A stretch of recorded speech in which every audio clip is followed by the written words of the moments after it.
1757 में प्लासी के युद्ध और 1764 में बक्सर के युद्ध के बाद भारत पर अंग्रेजों का शासन हो गया। अंग्रेजों ने अपनी हुकूमत के दौरान भारतीयों का आर्थिक शोषण किया और अंग्रेजों की दमनकारी नीति के चलते देश को आज़ाद कराने के लिए संघर्ष शुरू हो गया। इस अखंड भारत को आज़ाद कराने की चिंगारी साल 1857 के विद्रोह से शुरू हुई। अखंड भारत को आज़ाद कराने के लिए न जाने कितने शूरवीरों ने कुर्बानियां दी। उसी अखंड भारत के आज़ाद होने का जब समय आया तो कायदे आजम मोहम्मद अली जिन्ना ने एक ऐसी मांग कर दी जिसने अखंड भारत की नींव को हिलाकर रख दिया। आखिर किन परिस्थितियों में देश का विभाजन हुआ, आज की हमारी खास पेशकश में देखिए भारत विभाजन पर आधारित पूरी कहानी वाईएस मलिक के साथ। 1916 में भारतीय राष्ट्रीय कांग्रेस और अखिल भारतीय मुस्लिम लीग के बीच लखनऊ पैक्ट हुआ। इसका उद्देश्य अंग्रेजों के सामने स्वशासन की संयुक्त मांग करना था। ये हिंदू मुस्लिम एकता का एक क्षण था जिसमें संवैधानिक सुधारों और मुसलमानों के लिए अलग निर्वाचन क्षेत्र देने पर चर्चा की गई। इतिहासकारों का कहना है कि मुसलमानों को उनके अल्पसंख्यक दर्जे के आधार पर 1/3 प्रतिनिधित्व देना एक बड़ी गलती थी। लखनऊ पैक्ट ने सांप्रदायिक राजनीति के बीज भी बो दिए। इस समझौते में सांप्रदायिक विशेषाधिकारों को भी मान्यता दी गई और जो आगे चलकर विभाजनकारी साबित हुई। भारतीय मुसलमानों ने खिलाफत आंदोलन साल 1919 से 1922 के बीच चलाया। इसका मकसद तुर्की के खिलाफ ब्रिटिश नीति और ओटोमन साम्राज्य के विघटन का विरोध करना था। खिलाफत आंदोलन का नेतृत्व मोहम्मद अली, शौकत अली, मौलाना अबुल कलाम आजाद, हकीम अजमल खान और हसरत मोहानी ने किया था और महात्मा गांधी ने खिलाफत आंदोलन का समर्थन किया था। खिलाफत आंदोलन ने हिंदू मुस्लिम एकता को बढ़ावा दिया। असहयोग आंदोलन के खत्म होने के बाद सन 1922 में यह आंदोलन खत्म हो गया। कुछ साल तो दोनों दलों ने मिलकर भारतीय स्वतंत्रता आंदोलन में सक्रिय भूमिका निभाई। लखनऊ पैक्ट भंग होते ही दोनों दल अलग अलग हो गए और मुस्लिम लीग ने अपना पुराना रास्ता अपना लिया। राष्ट्रीय स्वयंसेवक संघ की स्थापना केशव बलराम हेडगेवार ने की थी और भारत को हिंदू राष्ट्र बनाने के उद्देश्य से 27 सितंबर 1925 को विजयदशमी के दिन आरएसएस की स्थापना की गई। इस तरह धार्मिक संगठनों की स्थापना के बाद मुस्लिम लीग ने धर्म के आधार पर राजनीति को हवा देना शुरू कर दिया। वही साइमन कमीशन का गठन ब्रिटिश सरकार ने साल 1927 में किया था। इस आयोग में एक भी भारतीय सदस्य नहीं था, इसलिए कांग्रेस ने साइमन कमीशन का विरोध किया। वहीं मुस्लिम लीग ने भी मोहम्मद अली जिन्ना के नेतृत्व में साइमन कमीशन का विरोध किया और 14 सूत्री मांग की। देश में साइमन कमीशन का विरोध किया गया। वहीं पंजाब में लाला लाजपत राय के नेतृत्व में साइमन कमीशन का विरोध किया गया और विरोध प्रदर्शन के दौरान पुलिस ने लाठीचार्ज कर दिया। इसमें लाला लाजपत राय घायल हो गए और बाद में उनकी मृत्यु हो गई और हर जगह देश में साइमन गो बैक के नारे लगाए गए। इस आयोग को आधिकारिक तौर पर भारतीय वैधानिक आयोग के नाम से जाना जाता था। भारतीय राष्ट्रीय कांग्रेस ने अपने लाहौर अधिवेशन में 19 दिसंबर 1929 को पूर्ण स्वराज का प्रस्ताव पारित किया। इस प्रस्ताव में कहा गया था कि अगर ब्रिटिश सरकार 26 जनवरी 1930 तक भारत को आज़ादी नहीं देती है तो भारत खुद को आज़ाद घोषित कर लेगा। वही कांग्रेस ने लोगों से 26 जनवरी 1930 को स्वतंत्रता दिवस के रूप में मनाने का आग्रह किया। आगे चलकर इस दिन को यादगार बनाने के लिए 1950 में 26 जनवरी के दिन ही संविधान लागू किया गया। जहां कांग्रेस पूर्ण स्वराज के प्रस्ताव को लेकर आगे बढ़ रही थी तो वही मोहम्मद अली जिन्ना 14 सूत्री मांगों को लेकर आगे बढ़ रहे थे। मोहम्मद अली जिन्ना की 14 प्रमुख मांगे इस प्रकार थी। उन्होंने मुस्लिमों के लिए अलग से निर्वाचक मंडल की मांग की। केंद्र में मुसलमानों का कम से कम 1/3 प्रतिनिधित्व हो। पंजाब, बंगाल और NWFP में मुस्लिम बहुसंख्यकों के हितों की रक्षा की मांग की और सिंध को बॉम्बे प्रेसिडेंसी से अलग करने की मांग की। NWFP और बलूचिस्तान में अन्य प्रांतों की तरह ही सुधार की मांग की।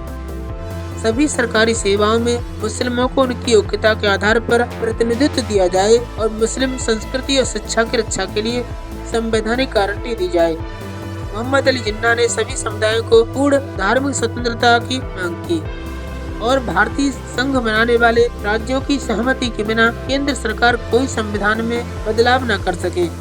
इस तरह जिन्ना की 14 प्रमुख मांगों ने मुस्लिम राजनीतिक अधिकारों पर प्रकाश डाला और पाकिस्तान के निर्माण की नींव रखी। 1929 में दिल्ली में जिन्ना की अध्यक्षता में मुस्लिम लीग का अधिवेशन हुआ और इस अधिवेशन में जिन्ना ने 14 सूत्री प्रस्ताव को रखा। नेहरू रिपोर्ट 15 अगस्त 1928 को पेश की गई थी और इस रिपोर्ट में सांप्रदायिक चुनाव प्रणाली को खत्म करने के साथ साथ कई अन्य मांगे की गई थी। इसी के जवाब में जिन्ना ने अपनी 14 सूत्री मांगे सर्वदलीय बैठक में रखी। वहीं 1930 में ब्रिटिश सरकार ने नेहरू रिपोर्ट को ज्यादा प्रगतिशील बताते हुए मानने से इनकार कर दिया। महात्मा गांधी ने 1930 में सबने अवज्ञा आंदोलन की शुरुआत की थी। 12 मार्च 1930 को महात्मा गांधी ने दांडी मार्च के साथ इस आंदोलन की शुरुआत की और महात्मा गांधी अपने 78 अनुयायियों के साथ 5 अप्रैल 1930 को दांडी पहुंचे और 6 अप्रैल 1930 को गांधी जी ने नमक कानून तोड़ा। भारत में कुछ मुस्लिम राजनीतिक संगठन सबने अवज्ञा आंदोलन के प्रति उदासीन दिखाई दिए, क्योंकि असहयोग आंदोलन और खिलाफत आंदोलन के पतन के बाद मुसलमानों का एक बड़ा वर्ग कांग्रेस से अलग थलग महसूस करने लगा। सबसे ज्यादा मतभेद भविष्य में निर्वाचित होने वाली विधानसभा में प्रतिनिधित्व के प्रश्न पर थे। मुस्लिम लीग के नेताओं में से एक मोहम्मद अली जिन्ना पृथक निर्वाचक मंडल की मांग छोड़ने के लिए तैयार थे, बशर्ते मुसलमानों को केंद्रीय विधानसभा में आरक्षित सीटें और मुस्लिम बहुल प्रांतों में जनसंख्या के अनुपात में प्रतिनिधित्व का आश्वासन दिया जाए। 1928 में सर्वदलीय सम्मेलन में मुद्दों को हल करने के प्रश्न पर बातचीत तब समाप्त हो गई जब हिंदू महासभा के एम.आर. जयकर ने समझौते की कोशिश का कड़ा विरोध किया। सबने अवज्ञा आंदोलन के दौरान मुसलमानों का रवैया कई कारणों से ठंडा रहा। इसमें खिलाफत आंदोलन की विफलता और सांप्रदायिक उदय शामिल थे। मुस्लिमों में यह धारणा भी बनती जा रही थी कि भारतीय राष्ट्रीय कांग्रेस मुख्य रूप से हिंदू संगठन है। इसका बखूबी फायदा आगे चलकर मुस्लिम लीग ने उठाया। ब्रिटिश सरकार ने भारत में संवैधानिक सुधारों पर चर्चा करने के लिए 1930 और 32 के बीच 3 गोलमेज सम्मेलन आयोजित किए। इन सम्मेलनों का मकसद भारतीय नेताओं और ब्रिटिश सरकार के बीच मतभेदों को दूर करना था। तीनों गोलमेज सम्मेलन लंदन में हुए थे। पहला गोलमेज सम्मेलन नवंबर 1930 में, दूसरा 7 दिसंबर 1931 को और तीसरा सम्मेलन 17 नवंबर से 24 दिसंबर 1932 तक हुआ। Doctor B.R. अम्बेडकर ने तीनों सम्मेलनों में भाग लिया था और महात्मा गांधी केवल दूसरे गोलमेज सम्मेलन में शामिल हुए थे। दूसरे गोलमेज सम्मेलन में मुस्लिम लीग ने भाग लिया था। इस सम्मेलन में महात्मा गांधी ने मुसलमानों या अन्य अल्पसंख्यकों के लिए अलग निर्वाचन क्षेत्र को गैर जरूरी बताया। इस अधिवेशन ने कांग्रेस और अल्पसंख्यकों के बीच मतभेद को और बढ़ा दिया। ब्रिटिश प्रधानमंत्री ने सत्र के समापन पर अपने संबोधन में कहा कि 2 नए मुस्लिम बहुल प्रांतों, उत्तर पश्चिमी सीमांत प्रांत और सिंध का निर्माण किया जाएगा। इससे आगे चलकर विभाजनकारी नीति को बल मिला। मार्च 1933 में ब्रिटिश सरकार ने एक श्वेत पत्र जारी किया, जिसमें भारत के संविधान को आकार देने के लिए प्रस्ताव था। इसके आधार पर 1935 का भारत शासन अधिनियम बनाया गया। ब्रिटिश सरकार ने भारत शासन अधिनियम 1935 के तहत मुस्लिमों के लिए अलग अलग निर्वाचन क्षेत्र की व्यवस्था की।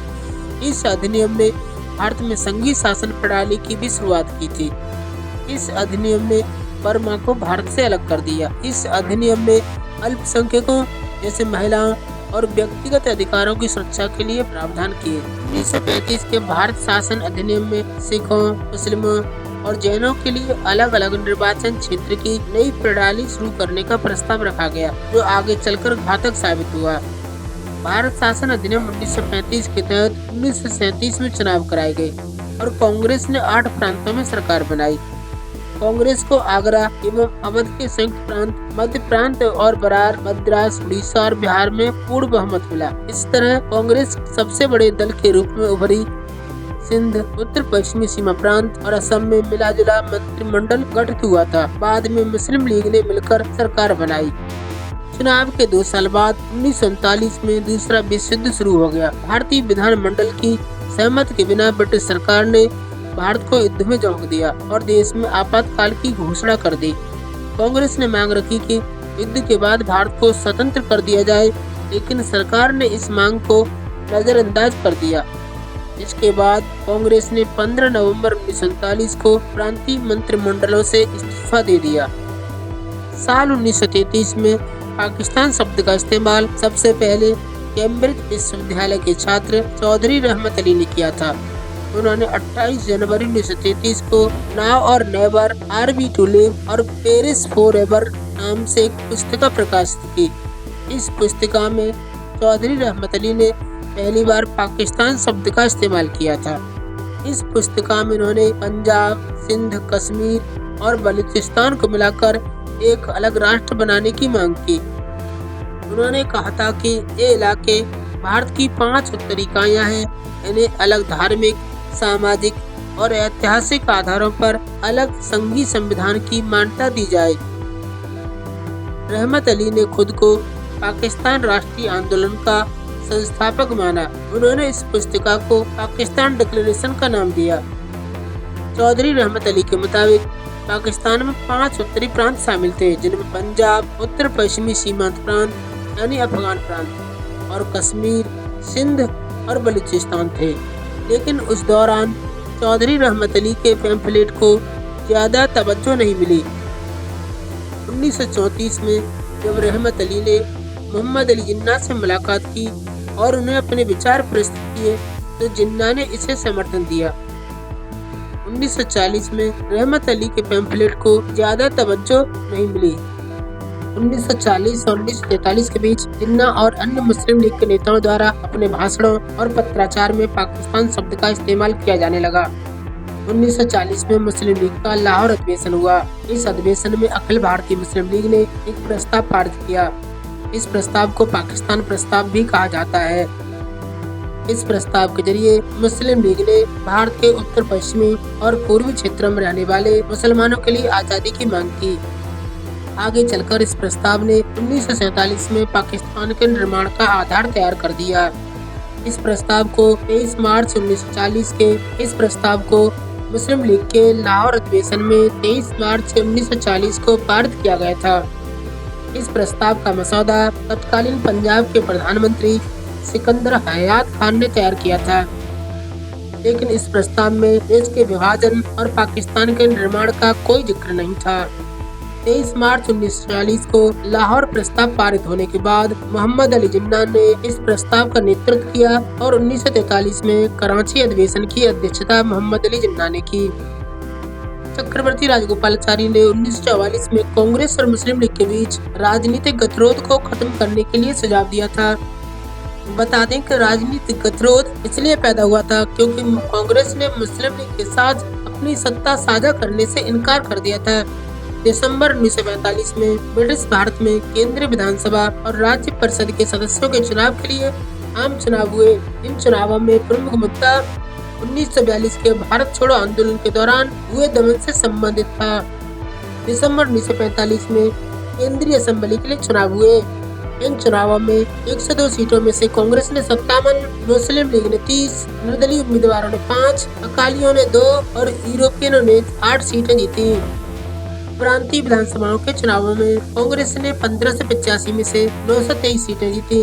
लेबर पार्टी को 38 में से 23 सीटें मिली, लेकिन मुस्लिम सीटों पर कांग्रेस को मुस्लिम लीग ने हरा दिया। इन चुनावों ने मुस्लिम लीग को संजीवनी देने का काम किया, क्योंकि मुस्लिम लीग ने मुस्लिम वोटों को एकजुट कर लिया और इस एकजुटता से मुस्लिम लीग को मुस्लिम मातृभूमि की मांग करने के लिए बातचीत करने की शक्ति मिल गई। इन चुनावों में सांप्रदायिक मतदान देखा गया। ये ब्रिटिश भारत में अंतिम आम चुनाव थे। इसके बाद भारत में 1951 और पाकिस्तान में 1970 में चुनाव हुए। भारत का विभाजन माउंटबेटन योजना के आधार पर हुआ। भारतीय स्वतंत्रता अधिनियम 1947 के आधार पर देश का विभाजन किया गया। इस अधिनियम में कहा गया कि 15 अगस्त 1947 को भारत और पाकिस्तान अधिराज्य नामक दो स्वायत्त उपनिवेश बना दिए जाएंगे और ब्रिटिश सरकार सत्ता सौंप देगी। भारत के विभाजन का ऐलान 2 जून 1947 को भारत के आखिरी वायसराय माउंटबेटन ने किया था। इस योजना के मुताबिक देश को मुख्य रूप से भारत और पाकिस्तान में बांटा जाना था। इस विभाजन के बाद भारत और पाकिस्तान दो अलग अलग देश बन गए। भारत विभाजन के बाद देश में मानव इतिहास का सबसे बड़ा सामूहिक पलायन हुआ था। बता दें कि 1946 में कैबिनेट मिशन भारत आया था ताकि ब्रिटिश सरकार और भारतीय नेतृत्व के बीच सत्ता हस्तांतरण पर चर्चा की जा सके। इसका मकसद भारत को आजादी दिलाना और देश की एकता बनाए रखना था। मुस्लिम लीग ने कैबिनेट मिशन को स्वीकार नहीं किया। चुनावों के बाद हुए सांप्रदायिक दंगों के कारण यह मिशन विफल हो गया, इसलिए माउंटबेटन योजना को स्वीकार कर लिया गया और 1947 का भारतीय आजादी अधिनियम पारित कर दिया गया। महात्मा गांधी ने भारत विभाजन का विरोध करते हुए कहा था कि हिंदू और मुसलमानों को एक साथ रहना चाहिए। देश के विभाजन के वक्त सरदार पटेल ने कहा था कि विभाजन के बाद पाकिस्तान सही से जी नहीं पाएगा। वहीं मौलाना अबुल कलाम आजाद ने भारत विभाजन का विरोध किया था। अब सवाल ये उठता है कि भारत विभाजन के लिए आखिर कौन जिम्मेदार था। कुछ इतिहासकारों का मानना है कि भारत विभाजन के लिए कांग्रेस और मुस्लिम लीग जिम्मेदार थे। वहीं कुछ इतिहासकारों का कहना है कि अंग्रेजों की कुटिल चाल और हिंदू मुसलमानों को आपस में लड़ाने की रणनीति ही भारत विभाजन के लिए जिम्मेदार थी। Bureau report, news night.